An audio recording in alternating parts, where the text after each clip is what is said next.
Good afternoon friends, मैं माधुरी MD लो classes में आपका वेलकम करती हूँ।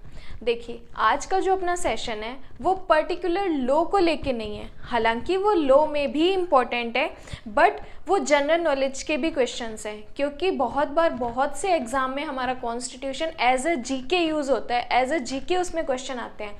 तो आज का जो हमारा टॉपिक है वो जीके में भी काम आएगा आपको और लॉ में भी काम आएगा। अब बात आती है कि टॉपिक क्या है। देखिए, कॉन्स्टिट्यूशन में अपने पढ़ते हैं प्रेसिडेंट और governor. Very very most important topic है। इसमें से बहुत सारे क्वेश्चन प्री में भी आते हैं और इसके कुछ क्वेश्चन मेंस में भी बनते हैं। उसके लिए मैं अलग से आपको वीडियो बना के दे दूंगी, ठीक है। अब बात आती है कि जो ये टॉपिक है हमारा प्रेसिडेंट और गवर्नर, सबसे पहले याद रखना है कि जो प्रेसिडेंट होता है वो हमारा 52 से लेके 62 आर्टिकल्स में डिवाइड है, ठीक है। हम कॉन्स्टिट्यूशन में, जैसे हम लॉ में बाकी सब्जेक्ट पढ़ते हैं तो उनमें सेक्शंस पढ़ते हैं, बट कॉन्स्टिट्यूशन में अपने क्या पढ़ते हैं, आर्टिकल्स पढ़ते हैं। तो इनको क्या बोलेंगे, अपने आर्टिकल बोलेंगे। तो प्रेसिडेंट का जो आर्टिकल है वो 52 से लेके 62 में है। मेंस का पढ़ने के लिए तो अपनों को सेक्शन वाइज पता होना चाहिए, आर्टिकल वाइज पता होना चाहिए, बट कुछ क्वेश्चन ऐसे होते हैं जो जिसमें क्या होता है ना, आर्टिकल तो नहीं पूछते बट प्री में ऐसे पूछ लेते हैं क्वेश्चंस एमसीक्यूज में, तो अपने वो पता होने चाहिए। वो आज क्लियर करते हैं, ठीक है। तो प्रेसिडेंट आता है 52 से 62 में और गवर्नर आता है 153 से 167 में। पहले ये चीज़ क्लियर कीजिए, प्रेसिडेंट और गवर्नर। याद रखना कि अपना जो पूरा एक इंडिया है वो पूरी कंट्री है, ठीक है, पूरा यूनियन है। तो पूरे यूनियन के लिए क्या होता है, एक प्रेसिडेंट होता है। पूरे यूनियन के लिए क्या होता है, एक प्रेसिडेंट होता है। पूरे देश के लिए अपना एक प्रेसिडेंट है। बट जो गवर्नर होता है वो स्टेट वाइज होते हैं, मतलब जैसे हर स्टेट के लिए एक गवर्नर होता है, ठीक है। तो 53 से लेके 167 में अपना गवर्नर है, 52 से 62 प्रेसिडेंट सिंपल और 153 से 167 में गवर्नर। अब देखिए, इसको ट्रिक से याद कर सकते हो, 52 और 62, 5 में 52 में प्लस 10 जोड़े तो 62, ठीक है। 52 से 62 ऐसे भी याद कर सकते हो। और 5 के बाद 6 आता है और 2 का 2 सेम। उसके बाद में 153 कैसे याद रखेंगे, तो 52 के बाद क्या आएगा अपना 53, इसके आगे 1 लगा दीजिए तो 153 से 167, ठीक है। याद करने की कैसी भी ट्रिक हो सकती है, बट कंडीशन क्या है कि अपनों को याद रखना चाहिए। मैं जैसे याद करती हूँ इसीलिए मैंने अपना आपको जो मेरी ट्रिक है वो मैंने आपके साथ शेयर की है, तो आप भी ऐसे याद रख सकते हैं। फिर सबसे पहले बात आती है कि भारत का एक राष्ट्रपति होगा, ठीक है। मैंने पहले ही बता दिया कि अपने पूरे इंडिया है, वो अपनी पूरी कंट्री है, तो अपनी पूरी कंट्री के लिए एक प्रेसिडेंट होगा, तो भारत का एक राष्ट्रपति होगा। अब बात आती है कि राज्य का एक राज्यपाल होगा, ठीक है। हर स्टेट के लिए एक गवर्नर होगा। हिंदी में इसको राज्यपाल, इंग्लिश में इसको गवर्नर। बट इसके में इसका प्रोविजो कहते हैं कि 2 स्टेट का भी एक राज्यपाल हो सकता है, 2 स्टेट का भी एक राज्यपाल हो सकता है। तो क्या होगा, भारत का एक राष्ट्रपति होता है और राज्य का एक राज्यपाल होगा, बट 2 स्टेट का एक गवर्नर भी हो सकता है, ठीक है। फिर आता है इसका इलेक्शन, इसका निर्वाचन। याद रखना, प्रेसिडेंट का हमेशा इलेक्शन होता है और गवर्नर की हमेशा अपॉइंटमेंट होती है, नियुक्ति होती है। तो प्रेसिडेंट का निर्वाचन कैसे होता है, याद रखना कि जो अपनी पार्लियामेंट होती है, जो हमारी संसद है, पार्लियामेंट के दोनों सदनों के निर्वाचित सदस्य, ठीक है। पार्लियामेंट के दोनों सदन, पार्लियामेंट के दोनों सदन कौन से हैं, लोकसभा और राज्यसभा। तो संसद के दोनों सदनों के निर्वाचित सदस्य प्लस राज्यों की विधानसभाओं के निर्वाचित सदस्य। स्टेट में क्या होती है, विधानसभा होती है जिसमें एक विधानमंडल, एक विधान परिषद। तो राज्यों की विधानसभाओं के निर्वाचित सदस्य। तो प्रेसिडेंट को कैसे इलेक्ट करेंगे, संसद के दोनों सदनों के निर्वाचित सदस्य प्लस राज्यों की विधानसभाओं के निर्वाचित सदस्य, इनको इलेक्ट करते हैं। फिर मैंने कहा कि गवर्नर की अपॉइंटमेंट होती है, तो अपॉइंटमेंट कौन करता है, हमारे गवर्नर को कौन अपॉइंट करता है, प्रेसिडेंट अपॉइंट करता है। किसी भी स्टेट का गवर्नर बनता है तो उसको अपॉइंट कौन करता है, हमारा प्रेसिडेंट ही करता है। प्री का क्वेश्चन है कि जो गवर्नर की अपॉइंटमेंट कैसे होती है, प्रेसिडेंट से होती है। और प्रेसिडेंट का इलेक्शन कैसे होता है, संसद के दोनों सदनों के सदस्य और राज्यों की विधानसभाओं के निर्वाचित सदस्य, ठीक है। ये क्लियर। देन आती है इनकी पद अवधि क्या होगी, ये कितने टाइम तक अपने पद में रह सकते हैं। तो सेम है, ये भी प्री का क्वेश्चन है, इनकी पद अवधि क्या होगी, 5 साल तक क्या कर सकते हैं, अपने पद को धारण कर सकते हैं। जैसे आज से इलेक्ट हुए तो आने वाले 5 साल तक वो क्या होंगे, सेम ही प्रेसिडेंट रहेंगे।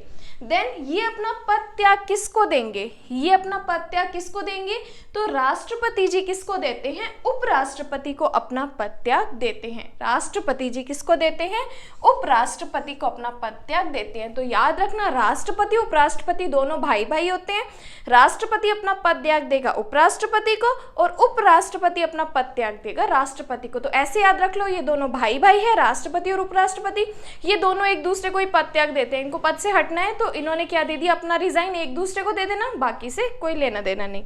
ठीक है, ये हो गई इसकी पद अवधि, इसका पद त्याग। ठीक है, तो इसकी पद अवधि क्या होगी, इसकी भी पद अवधि 5 साल तक रहेगी। और गवर्नर पद त्याग किसको देगा, ये राष्ट्रपति को देगा। ठीक है, तो बात थी राष्ट्रपति अपना पद त्याग देगा उपराष्ट्रपति को, गवर्नर अपना पद त्याग देगा राष्ट्रपति को। ठीक है, देन बात आती है कि क्या ये री इलेक्ट होने के पात्र हैं, क्या प्रेसिडेंट री इलेक्ट हो सकता है, तो आंसर है हाँ, कि प्रेसिडेंट री इलेक्ट हो सकता है। ठीक है, ये भी प्री का क्वेश्चन है। देन आती है इनकी क्वालिफिकेशन, ये वेरी वेरी मोस्ट है, इनकी क्वालिफिकेशन बहुत बार पूछते हैं। तो प्रेसिडेंट की क्वालिफिकेशन क्या है कि वो इंडिया का सिटीजन होना चाहिए, भारत का नागरिक होना चाहिए, उसके पास भारत की नागरिकता होनी चाहिए।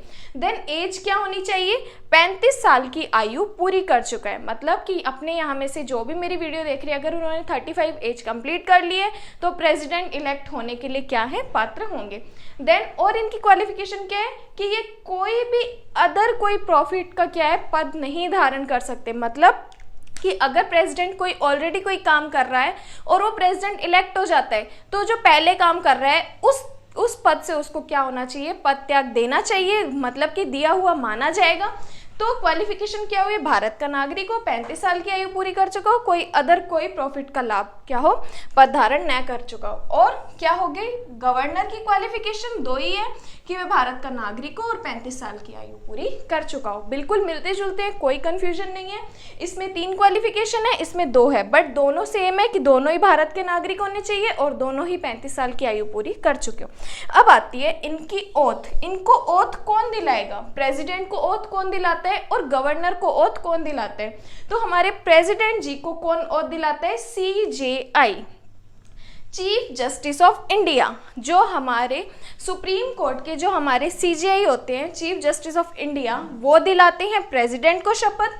अगर CJI अवेलेबल नहीं है, मान लीजिए CJI कोई अपने काम से गए हुए हैं, CJI अनुपस्थित है, तो इनको शपथ कौन दिलाएगा, तो जो सुप्रीम कोर्ट का सीनियर मोस्ट जज होगा, वरिष्ठतम जो जज होगा उस टाइम पे, वो ही क्या राष्ट्रपति को शपथ दिलाएगा। ठीक है, अब मैं आपसे क्वेश्चन पूछती हूँ कि हमारे सुप्रीम कोर्ट के, मतलब हमारे इंडिया के CJI कौन है। आप मेरे को कमेंट बॉक्स में कमेंट कर सकते हैं कि हमारे इंडिया के CJI कौन है, चीफ जस्टिस ऑफ इंडिया, इसको हिंदी में बोलेंगे मुख्य न्यायाधीश, मुख्य न्यायाधीश। ठीक है, भारत के मुख्य न्यायाधीश। इनकी बात आ गई कि प्रेसिडेंट को शपथ CJI दिलाएंगे। अगर CJI साहब नहीं है तो कौन दिलाएगा, सुप्रीम कोर्ट का सीनियर मोस्ट जज।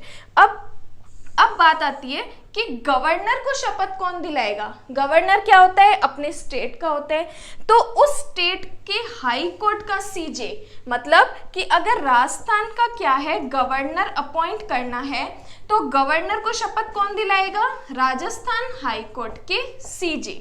ठीक है, मैं राजस्थान से बिलोंग करती हूँ। अगर राजस्थान में गवर्नर अपॉइंट हुआ है, उसको शपथ दिलानी है, तो हमारे राजस्थान हाई कोर्ट के जो CJ होंगे, चीफ जस्टिस होंगे, वो ही उनको ओथ दिलाएंगे। अगर हमारे CJ साहब नहीं हैं, CJ साहब अनुपस्थित हैं, तो कौन दिलाएगा, जो हाई कोर्ट का सीनियर जज होगा। CJ साहब के बाद जो हाई कोर्ट का सीनियर जज होगा वो गवर्नर को ओथ दिलाएंगे। अब बात आती है कि क्या प्रेसिडेंट को पद से नहीं हटाया जाता, तो हाँ, आंसर है हाँ। तो तो कैसे हटाएंगे? जब प्रेसिडेंट साहब क्या करते हैं, कॉन्स्टिट्यूशन का वायलेशन करते हैं, उसका अतिक्रमण करते हैं, मतलब कॉन्स्टिट्यूशन को क्या करते हैं, वो फॉलो नहीं करते, तो क्या होगा, उन राष्ट्रपति को क्या हो सकता है, महाभियोग लगा के, मतलब इम्पीचमेंट करके, इम्पीचमेंट का प्रोसीजर फॉलो करके उनको क्या कर सकते हैं, अपने पद से हटा सकते हैं। ठीक है, तो प्रेसिडेंट को कब हटाया जाएगा? जब वे संविधान का अतिक्रमण करे। और कौन सी प्रक्रिया चलाएंगे? उन पर महाभियोग की प्रक्रिया चलाएंगे। अब जो लॉ के स्टूडेंट है उनको हमेशा ये बात याद रखनी है कि जो महाभियोग होता है ऑलवेज प्रेसिडेंट पर होता है। महाभियोग ऑलवेज प्रेसिडेंट पर होता है, ना तो सुप्रीम कोर्ट के जजेस पर होता है, ना हाई कोर्ट के जजेस पर होता है। ऑलवेज महाभियोग प्रेसिडेंट पर ही लगता है। ठीक है, तो जो न्यूज़ में अपनों ने बहुत बार सुना है कि इन चीफ जस्टिस को क्या हो गया, इम्पीचमेंट से हटा दिया, तो नहीं, जो न्यूज़पेपर वाले होते हैं उनको कानून नहीं आता, तो अपने कानून के स्टूडेंट है तो अपनों को पता होना चाहिए कि ऑलवेज एंड जो प्रेसिडेंट होता है उसको ही इम्पीचमेंट से हटाया जाता है। अब हमारी प्रेसिडेंट कौन है? हमारी प्रेसिडेंट कौन है? अभी न्यू इलेक्ट हुई है। ये बहुत ही जीके का बहुत फास्ट क्वेश्चन है और आ भी सकता है बहुत सारे एग्जाम में। तो हमारी जो राष्ट्रपति है वो अभी द्रौपदी मुर्मू जी है, तो ये प्री का क्वेश्चन है, आ सकता है। ठीक है, तो अब आप जिस स्टेट से, मतलब कि मैं राजस्थान की हूँ, अगर मेरी वीडियो किसी अदर स्टेट में भी जाती है तो आप मुझे कमेंट बॉक्स में कमेंट कर सकते हैं कि जो आपके स्टेट का गवर्नर कौन है, आपके स्टेट का गवर्नर कौन है। और मैंने एक क्वेश्चन पूछा था कि हमारे सीजेआई साहब कौन है, तो एनवी रमन्ना जी हैं हमारे CJI chief justice of India. ठीक है, तो ये बहुत सिंपल सा टॉपिक है, जीके के भी क्वेश्चंस बनते हैं और इसमें जो लॉ के भी क्वेश्चन बनते हैं। तो अगर आपको मेरी वीडियो पसंद आई हो तो आप शेयर कर देना अपने फ्रेंड्स के साथ, ताकि उनको भी ये नॉलेज मिल सके। और अगर आप न्यू हो तो मेरे चैनल को सब्सक्राइब कर देना, और ऑलरेडी सब्सक्राइब हैं तो आप मेरी वीडियो को लाइक कर देना। Thank you so much.